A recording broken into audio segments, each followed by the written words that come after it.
The impact on the education system as a result of the COVID-19 pandemic has been profound. Students are not able to effectively adapt to online classes, and the lack of in-person instruction is hindering student success and will continue to do so in the future. As a student, I know how difficult it has been to try and deal with COVID-19 and how hard it is to continue maintaining motivation and passion for pursuing education while everything has moved online. In-person classes are far more valuable than online classes for a number of reasons, most prominently being the presence of the power that the professor carries when in class when conducting lectures. Another important factor that is generally missing or otherwise incomplete is the lack of collaborative assignments between classmates that work to be crucial in replicating the workplace environment and what students' future employment will be like. According to the Purdue University Global website, a number of pros and cons can be contributed to online learning. The most prominent pros are the availability of time to pursue other interests a student may have. Some students have responsibilities such as a number of jobs, possibly family, and just other issues that are holding them back from being able to attend in-class lectures physically on a regular basis. However, the cons of online class far outweigh the pros, at least for the majority of students. It's impossible in an online class to pay attention to instructing material the same way you would in a regular class. According to the Purdue University Global website, studies show that a person's attention span for online activities versus real-life activities is diminished by a substantial amount.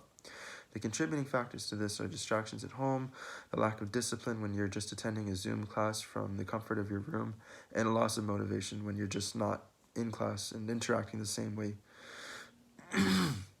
Through the COVID-19 pandemic, we will likely be dealing with online instruction for quite a while. While there's really not a way to combat this, I'd like to introduce some ways that the population can return to regular education once this is all over. In-class environments are a highly likely place of transmission for disease. Students must be especially cautious when they are gathering in large numbers for anything, but it is still possible to hold class. In classrooms, there is room to have students sit 6 feet apart from each other. Although this would greatly reduce the number of students in a particular classroom, at the very least it still makes it possible to hold class at all.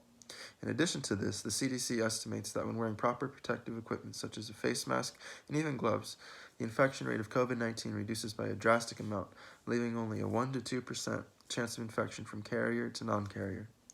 Schools should not rush to open classes, but if online school continues the way it is, we are going to have a graduating class that is ineffective communicators, inefficient collaborative workers, and lacking critical thinking skills. In their place, students will have a lack of motivation, shorter attention spans, and be so used to distractions that they will not properly be able to hold employment.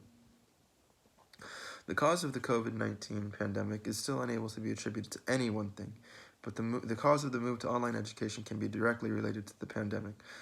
The university made the right choice in moving classes online.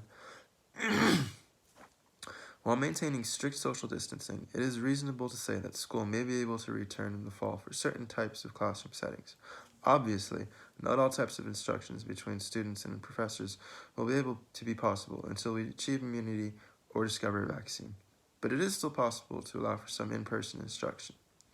A cohesive educational environment, the charisma and energy of an instructor, and increased motivation and desire to learn are all the benefits of being able to attend class versus being able to just attend a Zoom class. Once we get past the peak, and once we keep social distancing for the next 3 months, we should and hopefully will be able to return to school for at least part of the fall semester. In this speech, I discussed the various ways that virtual education is damaging to student success in the long run, weighed the pros and cons of online instruction, and introduced some ideas to get school back to normal when COVID-19 is not as serious as it is now. In the pursuit of a good education, we must make every attempt possible to return to normal classes as soon as possible. I can't wait to see you all once this is over. I'm glad I could share this class with you, and I know you all achieve bright things in the future. Maintain social distancing, and let's stop the spread so things can go back to normal. Thank you, Jack, for everything, and enjoy your retirement. Have a great year. Thank you.